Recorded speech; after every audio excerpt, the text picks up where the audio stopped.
দর্শক, আমাদের সঙ্গে আর যিনি আছেন তিনি আসলে বাংলাদেশের একজন উদীয়মান টেনিস তারকা। তাকে আমরা জারিফ আবরার বলেই ডাকি। হয়তোবা তাকে আপনাদের কাছে অপরিচিত মনে হতে পারে, কিন্তু তিনি আসলে বাংলাদেশের টেনিসের ভবিষ্যৎ। আর চলুন দর্শক, আজকে পরিচিত হই জারিফ আবরারের সঙ্গে। জারিফ, আপনার বেড়ে ওঠা কোথায়? আমার বেড়ে ওঠা হচ্ছে যশোরে। আচ্ছা, যশোরে, তারপর ঢাকায় কীভাবে আসা হলো আর যুক্তরাষ্ট্রে কীভাবে মূলত যাত্রাটা শুরু হলো? আমি নর্মালি ছোটবেলায় বাবা হচ্ছে আর্মি অফিসার ছিল, তো বাবা পোস্টিং ছিল যশোরে। তখন যশোর কেন্দ্রীয় আমার টেনিস খেলাটা স্টার্ট হয়। তারপরে বাবার পোস্টিং হলো ঢাকায়। পরে আমরা ঢাকায় আস্তে আস্তে শিক্ষক হয়ে ফেডারেশনে আমার ট্রেনিং। এবং আর ইউএসএতে প্রথম যাওয়া হচ্ছে 2023-এ। ফার্স্ট রেডিয়ার কোনো স্পন্সর করেছিল। তার আগে হচ্ছে আমি জুনিয়র ডেভিস কাপ খেলেছিলাম। এটার পরেই অ্যাকচুয়ালি যে ফ্লাইট আসলে না অ্যাকচুয়ালি বাইরে ট্রেনিং করতে হবে। আচ্ছা, আমরা তো সাধারণত দেখে থাকি যে আমাদের দেশে সবাই বেশিরভাগ ক্রিকেট বা ফুটবলের দিকে আগ্রহী হয়। তো আপনি কেন মূলত টেনিসটাকে বেছে নেন অন্যান্য স্পোর্টস রেখে? আমি অ্যাকচুয়ালি ছোটবেলায় বাবাকে দেখতাম সবসময় বিকালে টেনিস খেলতে যেত, এবং আমার অ্যাকচুয়ালি ওখান থেকে তখন ইচ্ছা করে যে টেনিসেই স্টার্ট করবো, আর আস্তে আস্তে আমার খুব ভালো লাগে। আপনার প্রথম কোচ পেয়েছেন বা তার অধীনে সর্বপ্রথম শুরু করেছেন ঠিক আপনার বাবা? সর্বপ্রথম বাবা বলবো, বাবার পরে কিন্তু হয়েছিল আমার প্রথম।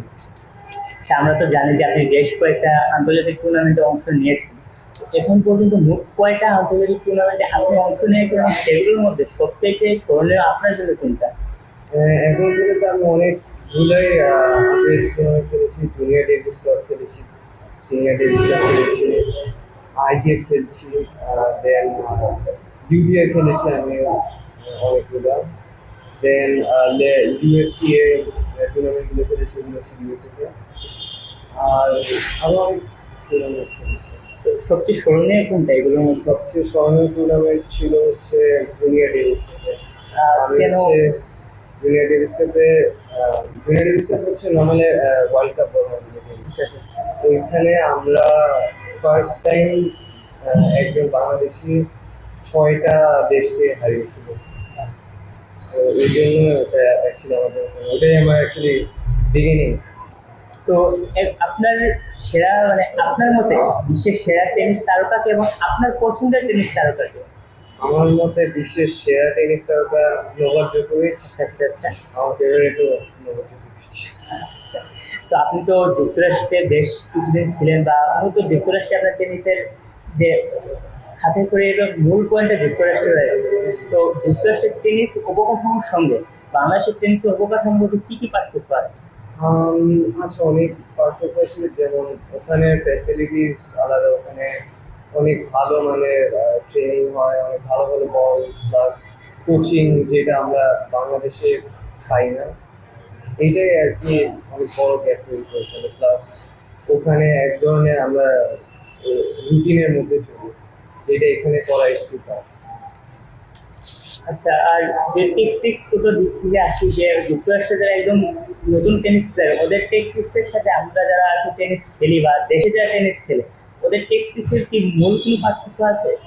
যুক্তরাষ্ট্রের ট্যাকটিক্স ওদেরও অনেক, ওরা অনেক হাই লেভেলের গেম প্ল্যান করে। প্লাস একটা বড় গ্যাপ হয়ে যায় হচ্ছে আমরা এখানে যুক্তরাষ্ট্রে যারা যারা খেলে অনেক টুর্নামেন্ট খেলে। যেমন আমি যখন গেছিলাম প্রত্যেক সপ্তাহে আমার একটা একটা করে টুর্নামেন্ট ছিল, প্রত্যেক সপ্তাহে। আর বাংলাদেশে এটা একটু টাফ হয়ে যায়। বাংলাদেশে আমরা হয়তো মাসে বা 2 মাসে ওরকম টুর্নামেন্ট অ্যাকচুয়ালি আমরা পাই না। বেশি বেশি টুর্নামেন্ট আয়োজন করা, বেশি বেশি টুর্নামেন্ট খেলে তখন আর কি প্লেয়ারদের ইজি হয়ে যায়। যেন আমরা হঠাৎ করে যে ভালো একটা টুর্নামেন্টে যাই, তখন আমরা নার্ভাস ফিল করি, বিকজ আমরা ওরকম টুর্নামেন্ট খেলে আসি না। দেখুন, এটা একটা বড় গ্যাপ তৈরি করে। আর টেকনিক্যাল বিষয় বললে, হ্যাঁ টেকনিক্যালেও আমরা একটু পিছিয়ে আছি বিকজ ওরা অনেক অ্যাডভান্স টেকনোলজি ইউজ করে পড়াশোনা করে। আচ্ছা, বাংলাদেশের টেনিসকে বিশ্বমানের করতে হলে এখনই কি পদক্ষেপ নেওয়া জরুরি এবং দীর্ঘস্থায়ী কি কি পদক্ষেপ নেওয়া যেতে পারে বলে আপনি মনে করছেন?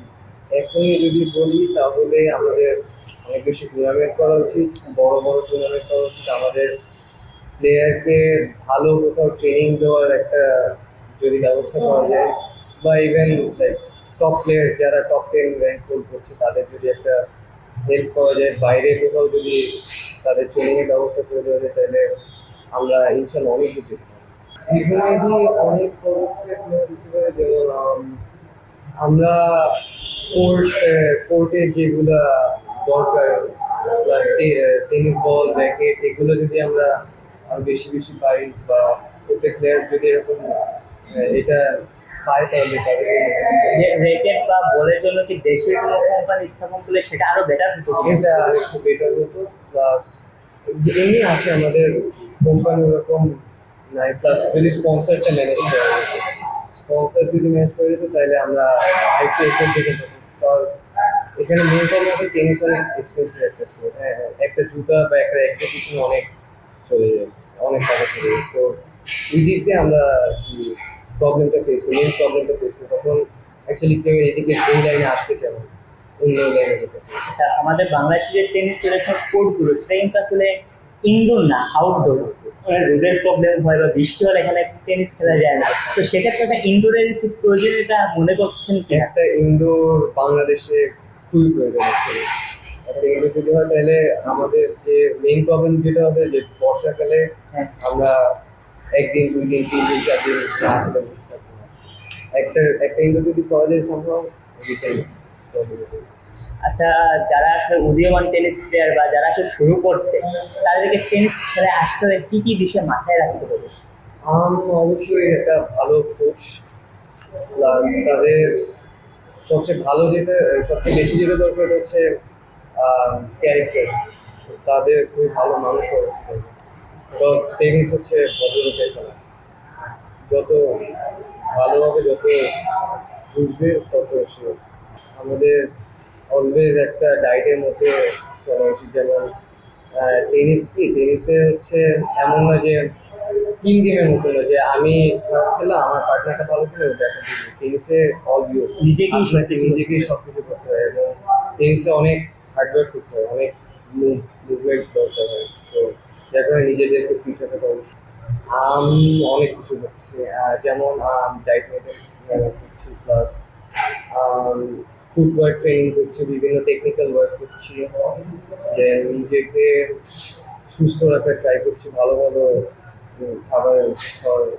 আমি নিজেকে এটিপি লেভেল দেখতেছি, এবং বাংলাদেশকে যতই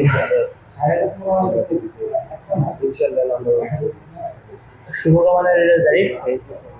শুভকামনা। বিশ্ব মঞ্চে টেনিস বেশ এগিয়ে গেলেও বাংলাদেশে কিন্তু টেনিস এখনও খুব একটা পরিচিত পায়নি। তবে আমরা আশা রাখছি এই জারিফদের হাত ধরেই বাংলাদেশের টেনিস পৌঁছে যাবে বিশ্বমঞ্চে।